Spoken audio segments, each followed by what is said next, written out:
Armonizando tu ser con la palabra de Dios. Vamos a estudiar de la Biblia latinoamericana el libro de Tobías, los libros deuterocanónicos que vienen a continuación: Tobías, Judí, Barut, la sabiduría de Salomón, la sabiduría de Ben Sirat, no se encuentran en la Biblia hebrea, ni tampoco forman parte de la Biblia destinada a los protestantes. Lo mismo ocurrió con los libros de los Macabeos.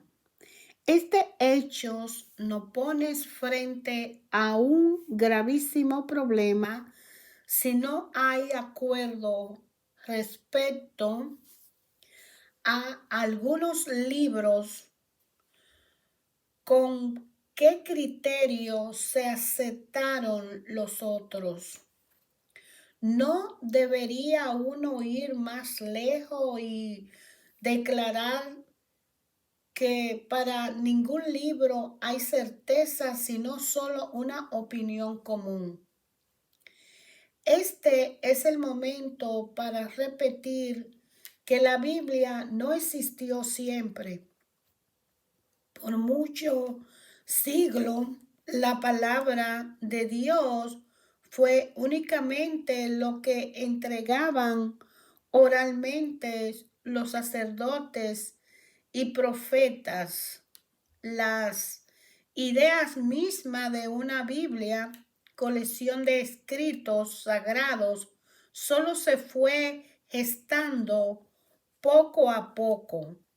Después del regreso del destierro y sobre todo con Esdras, la Biblia nació tanto de los profetas como de las comunidades creyentes judías primeros y cristianas después. En la época de Jesús, todos consideraban a los libros de Moisés como escritura. Los saduceos ponían a los profetas en un segundo plano, mientras que todos los demás corrientes religiosas, entre ellos los fariseos, lo tenían por inspirados. Pero con el tiempo, otros libros reunidos bajo el nombre de escritos o libros sapienciales vinieron a agregarse sin ninguna norma a los primeros, sin que se supiera qué grado de autoridad había que otorgarle. Una parte de estos libros estaba escrita no en hebreo, sino en griego, porque la mayoría de los judíos vivían en países de lengua griega. Esos libros vinieron pues a agregarse a la traducción griega de la Biblia antes de que circularan en Palestina, donde muchos entendían esa lengua. De aquí se desprende que había más libros en la Biblia griega que se usaban en el extranjero e incluso en la sinagoga de Palestina.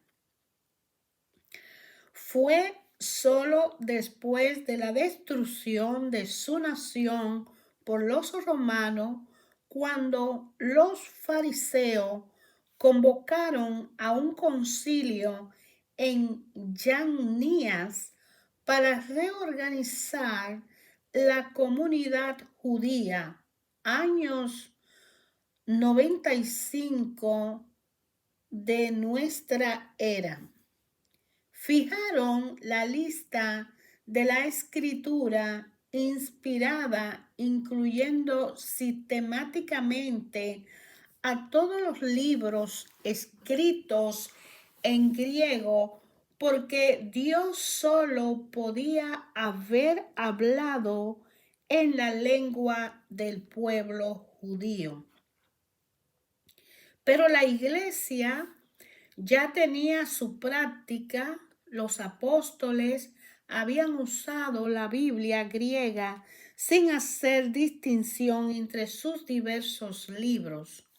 Las discusiones se centraban más bien en los escritos apostólicos para saber cuáles debían ser incluidos en el Nuevo Testamento.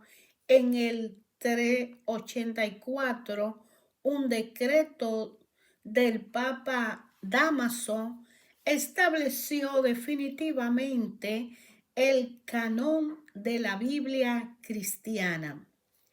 Aceptado ya generalmente, este retenía algunos libros de la Biblia griega rechazados por los judíos en Yannías, lo que fueron llamados deuterocanónicos, es decir, los libros de la segunda colección.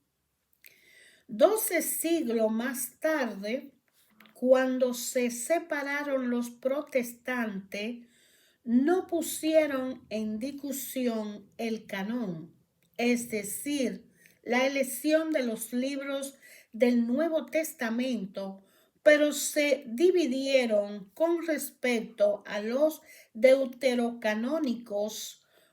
Por último, pensaron que eran más seguros excluirlos y lo llamaron apócrifos, es decir, no auténticos.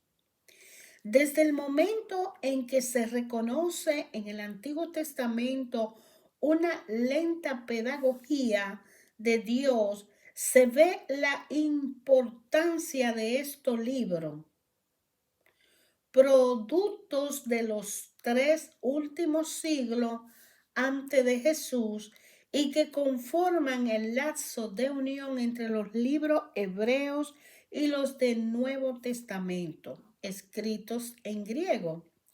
Ellos dan testimonio de los comienzos de la fe en la resurrección de los muertos y expresan las primeras intuiciones que preparan la revelación del Verbo y del Espíritu.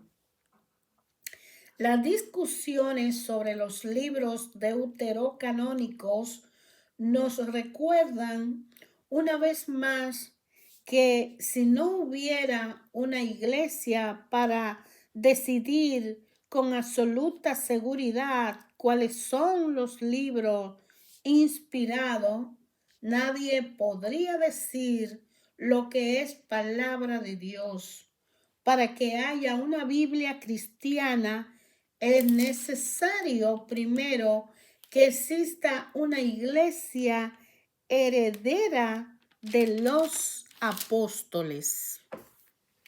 En el capítulo 1 de Tobías, la historia de Tobi, hijo de Tobiel, hijo de Ananías, hijo de Aduel, hijo de Gabael, de la raza de Asiel, de la tribu de Neftalí, que en tiempo de Salmanasar, rey de Asiria, fue desterrado de Tisbe, que queda al sur de Cades de Neftalí en la Alta Galilea, por encima de Hazor, detrás del camino de oeste y al norte de Sefat.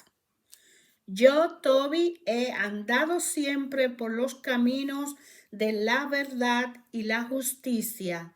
todos los días de mi vida y he dado limosna a mis hermanos y compatriotas que conmigo fueron desterrados a Nínive, en Asiria, siendo aún joven y estando en Israel, mi país. Toda la tribu de mi padre Neftalí se separó de la familia de David y de Jerusalén, ciudad que fue elegida entre todas las tribus de Israel para que se ofrecieran los sacrificios, ya que allí se había edificado y consagrado el templo en el que habita Dios. Todos mis hermanos y la familia de mi padre Neftalí ofrecían sacrificio al becerro que Jeroboam, rey de Israel, había levantado en Dan sobre los montes de Galilea, y solo yo iba a Jerusalén con frecuencia para participar en las fiestas como está ordenado en todo Israel por decreto eterno. Apenas cobraba las primeras crías, los diezmos de las cosechas y las primicias del equileo de las ovejas, acudía a Jerusalén y se la entregaba a los sacerdotes, hijos de Aarón, para el altar. A los levitas que prestan sus servicios en Jerusalén le daba el diezmo de trigo, vino, olivos, de los ganados, de los higos y demás frutales. El dinero del segundo diezmo que se cobra cada 6 años lo distribuía en Jerusalén. Cada 3 años repartía el tercer diezmo, y los huérfanos, viudas y extranjeros que convivían con los israelitas, celebrando una comida con ellos conforme a lo ordenado en la ley de Moisés y a los preceptos de Débora, madre de mi padre, la cual me crió cuando me quedé huérfano por la muerte de mi padre. Siendo mayor de edad, me casé con una joven de nuestra familia llamada Ana, de la que tuve un hijo al que llamé Tobías. Cuando fuimos desterrados de Nínive, mi hermano y compatriota comían de los alimentos preparados por los paganos, y yo me privaba de ellos, como yo me acordaba de Dios con toda mi alma.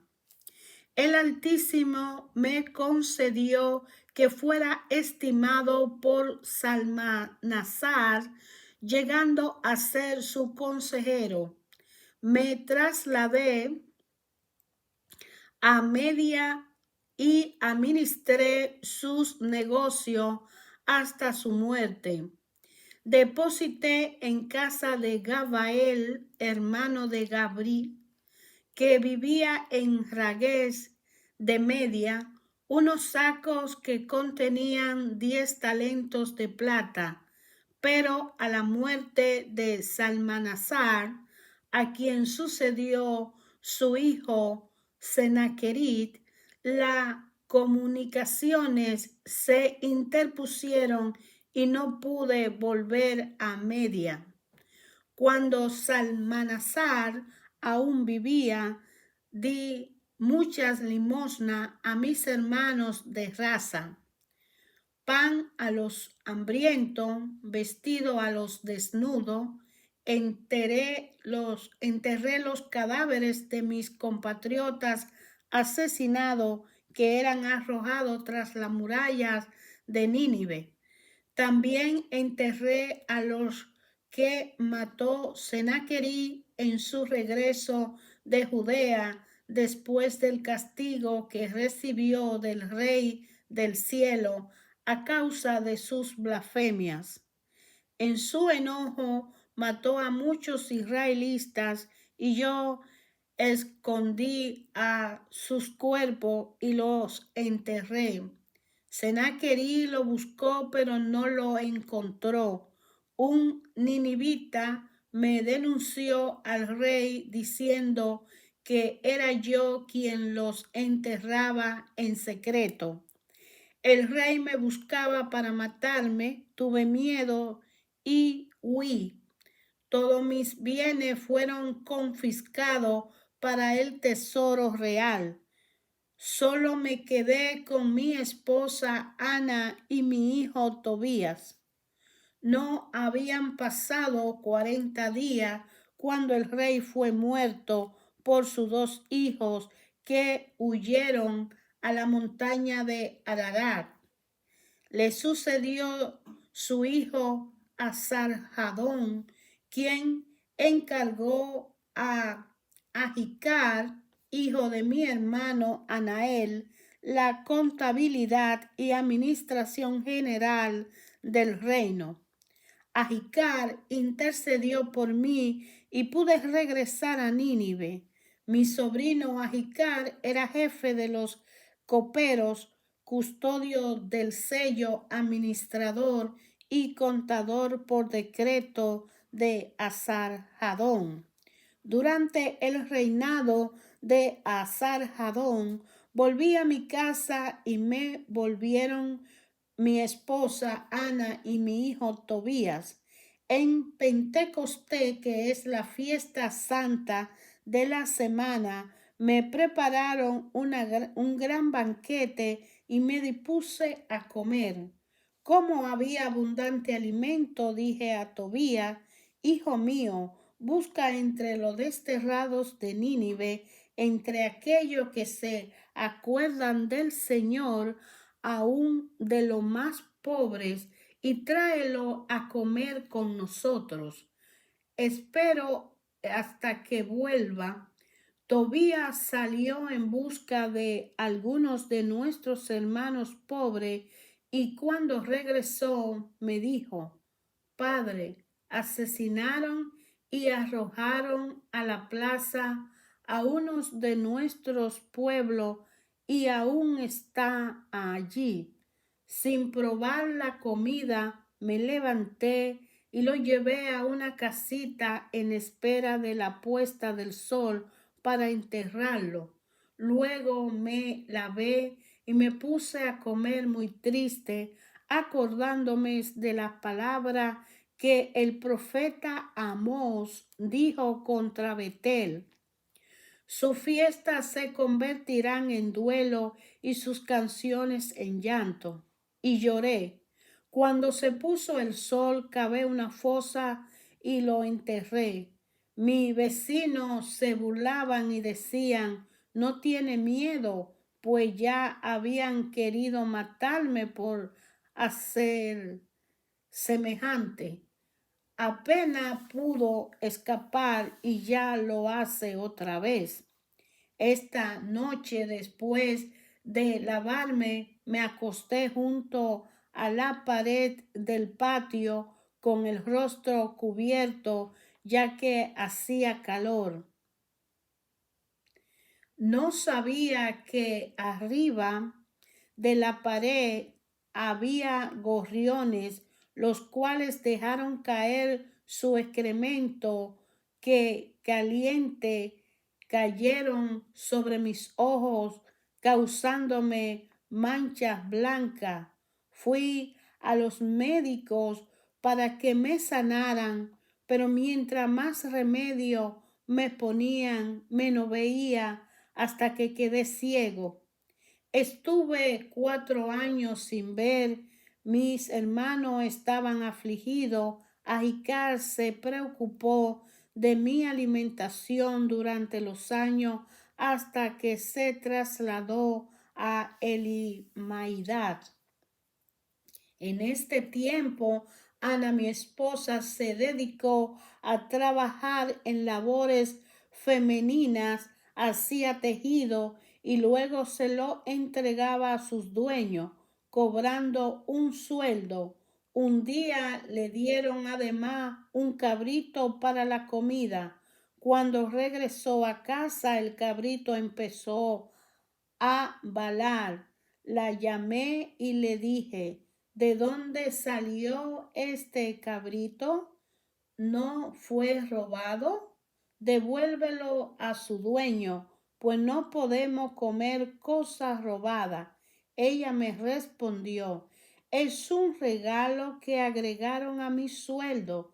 Yo no creí y me enojé con ella, ordenándole que lo devolviera a su dueño. Entonces ella me replicó, ¿dónde están tus limosnas? ¿Dónde tus obras?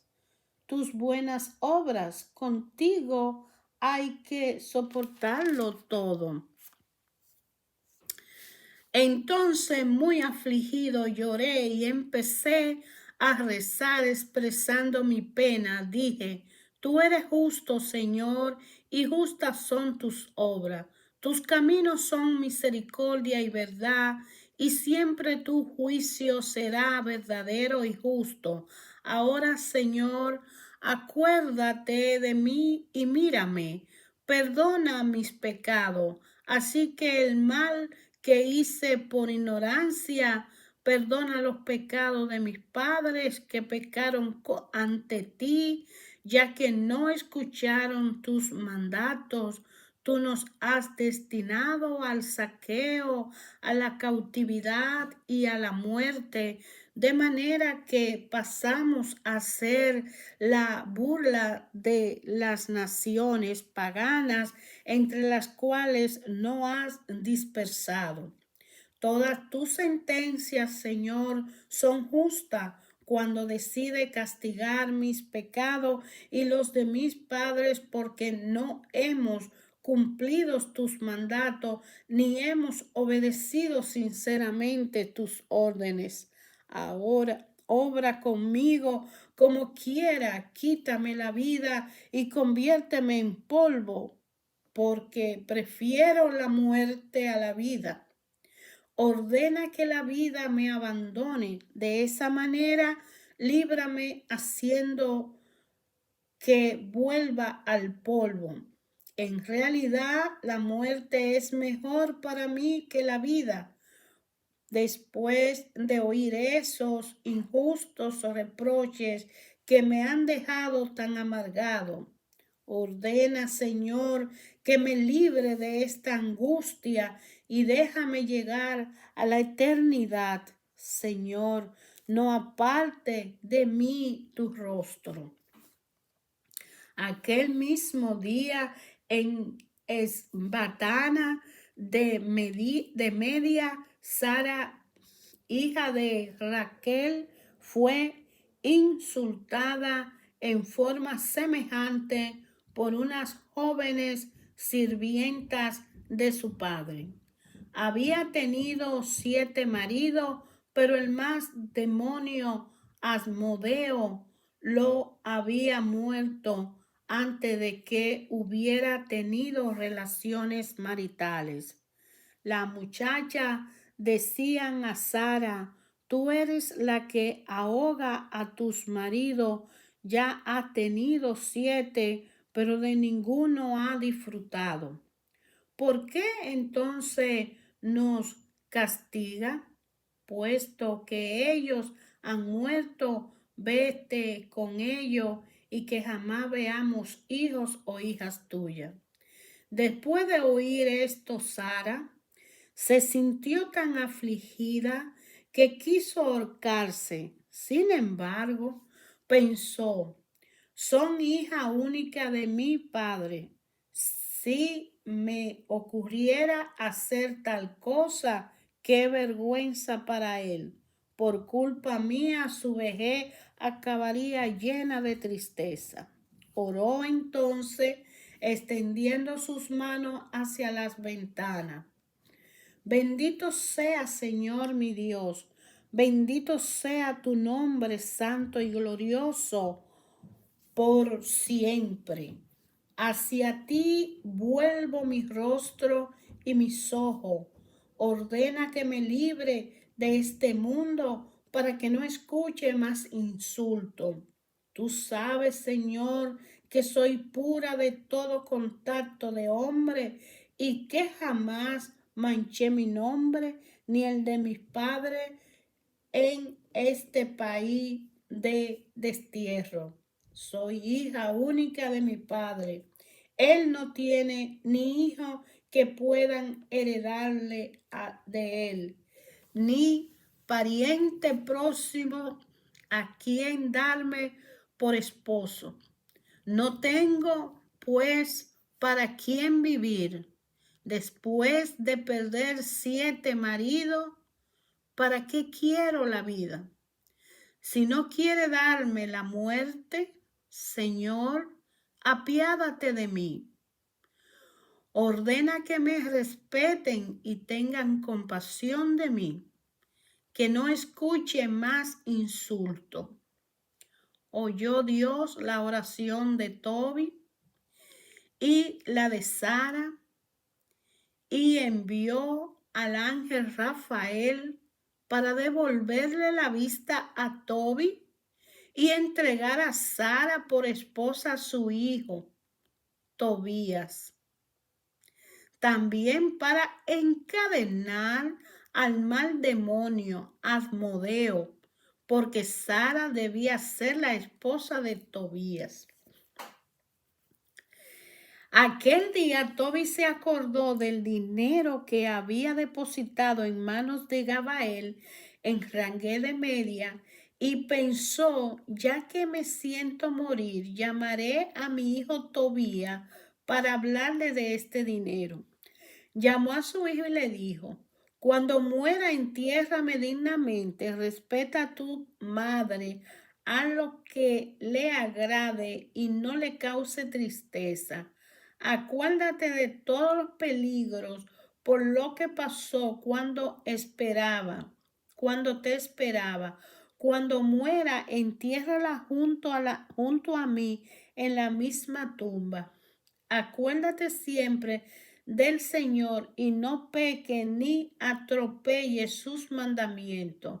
Practica la justicia toda tu vida y no salga de su camino, porque ni obra rectamente tendrá éxito en todas tus cosas. Porque si obra rectamente tendrá éxito en todas tus cosas. Con tus bienes a limosna en beneficio de todos los que practican la justicia y el bien, y no vuelva la cara al pobre, para que el Señor no aparte su rostro de ti. Da limosna según tus posibilidades, pero nunca temas dar. Así te preparará un tesoro para el día de la necesidad, pues la limosna no libra de la muerte y no guarda de andar en tiniebla. Además, para el que da su limosna le queda como un precioso depósito ante el Altísimo. Hijo mío, guárdate de toda impureza y elige por esposa a una mujer de la raza de tu padre. No te cases con mujer extranjera, pues somos hijos de profetas.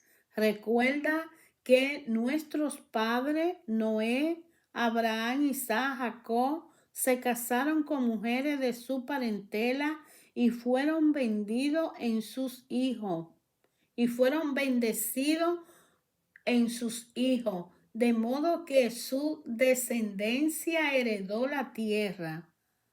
Ama a tus hermanos y no desprecie a los hijos de tu pueblo, hasta el punto de que tomes por esposa a una mujer extranjera, porque la soberbia acarrea ruina y la ociosidad bajeza, ya que la ociosidad es la madre de la miseria. Entrega a tiempo el salario a tus obreros y así, sirviendo a Dios, recibirás recompensa. Muéstrate correcto, cuidando cada uno de tus actos. No haga a nadie lo que no quiera para ti. Bebe vino con prudencia, para que no hagas de la embriaguez la compañera de tu vida. Da de tu pan al hambriento y de tu ropa al desnudo. Da todo cuanto te sobre, y cuando lo haga, no te arrepienta. De parte de tu pan, reparte tu pan en los funerales de los hombres buenos, pero no lo dé a los pecadores. Busca consejo de personas prudentes y no olvide los consejos útiles. Bendice en todo momento al Señor Dios y pídele que tus caminos sean rectos y tus proyectos favorables, porque no todas las naciones tienen la verdadera sabiduría. En el Señor, el que da todo lo viene, y si quiere humilla hasta los profundos del infierno. Recuerda, hijo, todos estos mandatos y no permita que se borren de tu corazón. También quiero decirte que deposite 10 talentos de plata en manos de Gabael, hijo de Gabi, en Rangué de Mediat. Hemos vuelto a ser pobres, pero no te preocupes, ya que si temes a Dios, huye del pecado y hace lo que a Él le agrada, tendrás con esto una gran riqueza.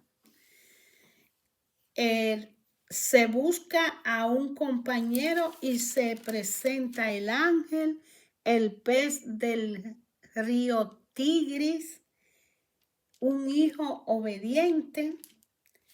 Ha sido solo en los últimos siglos cuando se ha ido afirmando que los primeros es el amor mutuo. Luego ha llegado muy rápidamente la gran crisis en el siglo XX. ¿Familia para qué? Y en los países viejos se ha considerado normal la opción suicida de la pareja sin hijo o con uno o dos, es decir, la muerte de la nación en plazo más o menos breve. En el capítulo 8, así se casan los hijos de Dios, y dice, fijémonos en este matrimonio, cuya celebración, en primer lugar, un acto de religión familiar. Así ha sido en un gran número de países y de religiones. No es difícil saber en qué medida en la primitiva iglesia el reconocimiento del matrimonio por la iglesia añadía algo a esta liturgia familiar. En primer lugar, era la familia la que sentía el deber de perpetuarse, estando consciente de su responsabilidad con el mundo. Fijémonos igualmente en esta evocación a la ley de Moisés. La celebración oficial del matrimonio ayuda a los cónyuges a ver que prometen realmente su vida y que no piensen realizarse el uno al otro, sino en el cumplimiento de una comunión, de una misión. Ya para el capítulo 11, Tobías vuelve a casa de su padre. Capítulo 12, conviene descubrir y alabar las obras de Dios. El capítulo 13 habla del cántico de Tobi, y en el capítulo 14 el último aviso de Tobi. Una palabra sobre Ahical. Era el héroe de una novela muy famosa en aquel tiempo. El que escribió la novela de Tobi hizo uno primero de Ahical. Hermanos, ayer, hoy, siempre, a través de su palabra, Dios habla a nuestros corazones. Hemos empezado a estudiar el libro de Tobit, que pertenece a los libros deuterocanónicos que vienen a continuación.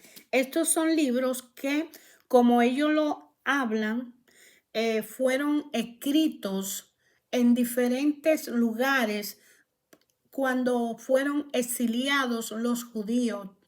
Cada lugar, cada país donde ellos estuvieron, salieron de aquellos hombres de fe judía, judíos que mantenían una alianza con Dios, grandes historias y algunas fueron reveladas.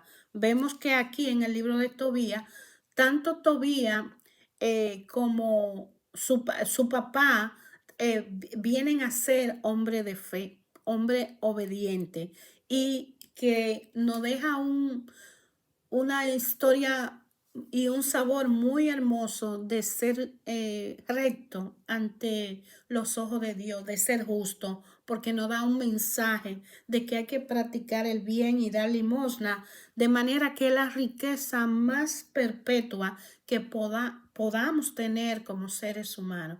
Te invito a leer el libro de Tobit capítulo por capítulo, a escudriñarlo y a saborear ese libro que nos da una enseñanza de fe, de obediencia y de compartir. Tobías fue un hombre que, siendo hijo de un padre tan bondadoso que enterraba los cadáveres de su gente, no lo dejaba que se lo comieran los animales, tenía un respeto por los demás y toda su riqueza la compartió. Llegó a ser rico y al final quedó como pobre, incluso quedó ciego, pero Dios envió al arcángel para que le sanara. El arcángel Rafael está en la historia, lo ven como una novela del libro de Tobías, que consta desde el capítulo 1 hasta el capítulo 14. Es un libro corto pero hermoso, con una enseñanza extraordinaria. De manera que ayer, hoy, siempre, incluso en este libro, que es una novela de Tobit, Dios habla a nuestros corazones. Te invito a descubrir qué dice la palabra de Dios cuando tú la lees, hermano.